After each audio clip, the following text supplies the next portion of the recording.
మనము డాష్‌బోర్డ్ చేయడానికి smart controls గురించి అయితే మాట్లాడుకుందామండి. ఇక్కడ చూడండి ఒక స్మార్ట్ కంట్రోల్. ఇదొక కోంబో బాక్స్. ఓకేనా? కోంబో బాక్స్ నేను ఇలా సెలెక్ట్ చేసుకోగానే ల్యాప్‌టాప్ సెలెక్ట్ చేసుకోగానే ల్యాప్‌టాప్ సంబంధించిన డేటా అండ్ మొబైల్ సెలెక్ట్ చేసుకోగానే మొబైల్ సంబంధించిన డేటా ఇలా చూపిస్తుంది. సో, ఇలాంటి కోంబో బాక్స్ తయారు చేయాలంటే ఏం చేయాలంటే ఇక్కడ చూడండి నేను కోంబో బాక్స్ డిలీట్ చేస్తున్నాను. తీసేసి ఇక్కడ మనకు కావాల్సిన మొబైల్స్, ల్యాప్‌టాప్స్ కాబట్టి ఇక్కడ మొబైల్స్, ల్యాప్‌టాప్స్ తీసుకున్నాను. ఇక్కడ డెవలపర్‌లోకెళ్ళి ఇన్సర్ట్‌కెళ్ళి కోమో బాక్స్ తీసుకుంటున్నానండి. ఫార్మ్ కంట్రోల్‌లో కోమో బాక్స్ తీసుకుంటున్నాను. తీసుకొని మనకు కావాల్సిన సైజులో ఇలా కొంచెం పెద్దగా అయినా, చిన్నగా అయినా కావాల్సిన సైజులో ఇచ్చేసి దానికి రైట్ క్లిక్ ఇస్తున్నానండి. రైట్ క్లిక్ ఇచ్చేసి ఫార్మాట్ కంట్రోల్ ఉంది కదా! ఫార్మాట్ కంట్రోల్‌లోకెళ్ళి ఇన్పుట్ రేంజ్ అంటే దాంట్లో మనము మొబైల్స్, ల్యాప్‌టాప్స్ ఎన్ని టైప్స్ ఇవ్వాలనుకుంటున్నామో అన్ని టైప్స్ మొబైల్, ల్యాప్‌టాప్స్ ఓకేనా? ఇంకా లిస్ట్ ఉంటే అది ఓకేనా?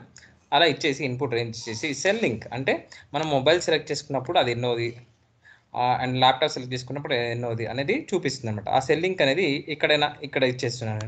ఓకేనా? ఇక్కడ ఇచ్చేస్తున్నా. అంటే మొబైల్ సెలెక్ట్ చేసుకున్నప్పుడు 1, ల్యాప్‌టాప్ సెలెక్ట్ చేసుకున్న 2 ఇంకేమైనా ఉంటే అలా నెంబర్ పెరిగిపోతూ ఉంటుందనమాట. ఓకేనా? ఓకే కొట్టేస్తే మనము అక్కడ ఏం సెలెక్ట్ చేసుకోవాలి కాబట్టి 0 వచ్చిందండి. ఓకేనా? సో, మనము ఇప్పుడు చూడండి నేను మొబైల్ సెలెక్ట్ చేసుకున్నాను అనుకోండి. మొబైల్ అంటే 1 వచ్చింది.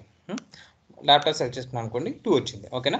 ఈ 1, 2ని నేను ఇక్కడ వీలుకప్‌కి కనెక్ట్ చేశాను. ఎలా అంటే వీలుకప్ అండ్ ఇండెక్స్ నెంబర్ 2 ఇస్తాం కదా! మనకు మొబైల్స్ కావాలంటే 2 కావాలి కదా! అండ్ 2 బదులు ఇక్కడ 1 ఉంది కదా! దీనికి ప్లస్ 1 కలిపాననమాట. సో, ఆటోమేటిక్‌గా ఈ 2 చేంజ్ అయినప్పుడు అది 3 అవుతుంది. అంటే ల్యాప్‌టాప్స్ ఇచ్చినప్పుడు 3 అవుతుంది. అలా అన్నమాట.